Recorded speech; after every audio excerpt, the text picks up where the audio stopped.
Hello， 大家好，我是冰糖。随着官方的一锤定音，之前网上各种关于 2.3 的谣言全都不攻自破，最终结果跟 UP 之前的想法其实一致，是一个新5星加上单复刻的版本。那么本期视频咱们就来好好的分析一下接下来的几个版本卡池吧，好帮大家能有一个简单的规划。首先是明天更新的 2.2 版本，这个没有什么好说的，公子和胡桃全世界都知道。但是关于这个版本 UP 想说的是，其实 2.2 有一点对标 1.4 的意思，都是双复刻版本用来长草的。一点主线加上一点活动要撑42天，说真的挺无聊的。和 1.4 唯一有点区别的是 2.2 开了一个叫做鹤关的小岛屿，但是说真的，这个岛你搁到快一点的玩家手里半天就结束了，哪怕慢一点的人2-3天也就搞完了。所以综合下来 2.2 和 1.4 的区别真不太大，重头戏其实都是在主线上面，真的有点版本对标的意思了。而接下来的 2.3 版本，目前我们已经可以确认只有一个新的5星角色黄龙一斗，这个角色它不是空降的啊，游戏里面有很多地方早早的就在铺垫它了，是一个官方早就计划好的角色。那么另外一个卡池就只能是复刻了。这么看来 2.2 2.3 真的有对标 1.4 和 1.5 那段长草期的感觉呢。问题来了，复刻谁呢？ UP 觉得阿贝多干预这俩你总能沾一个了吧，尤其是阿贝多，如果 2.3 再没有他的话，那么这个角色将是原神史上第一个超过1年没有复刻的角色。但是阿贝多复刻有一个问题是，他和黄龙一斗都是炎属性，从开服到现在从来没有过哪一个版本的5星角色属性是相同的，所以说从这一点上来说，干预依然保有一丝可能性。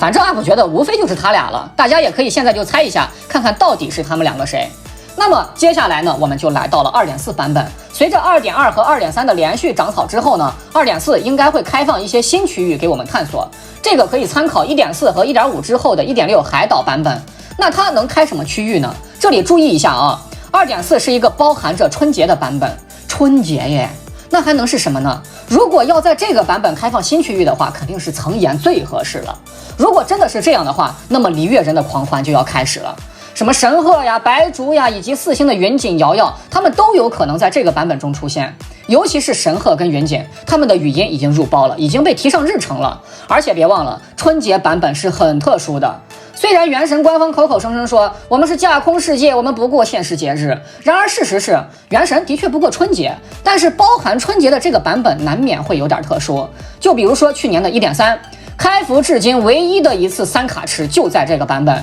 以及只有在周年庆才会给的登录送10连，在 1.3 居然也给了。所以对原神来说，春节版本真的很重要，重要程度基本上可以和周年庆版本画上等号。那么既然已经有了以前的先例，只要它还没有被打破，我们就先依然遵循着它的规律。如果 2.4 真的和去年春节版本一样是3卡池，那么在2个新5星的基础上再加上一个旧角色的复刻，其实合情合理。就像去年的萧加胡桃再加克勤，今年完全可以再弄2个新5星加上甘雨或者萧的复刻。当然了，版本主题不是层岩，而是再过海灯节也有可能，但是 UP 觉得同样一个节日应该不会重复的过。而且如果 2.4 继续过节长草的话，又是一个3连草，太折磨人了。米哈游现在的产能应该不会还这么稀烂吧。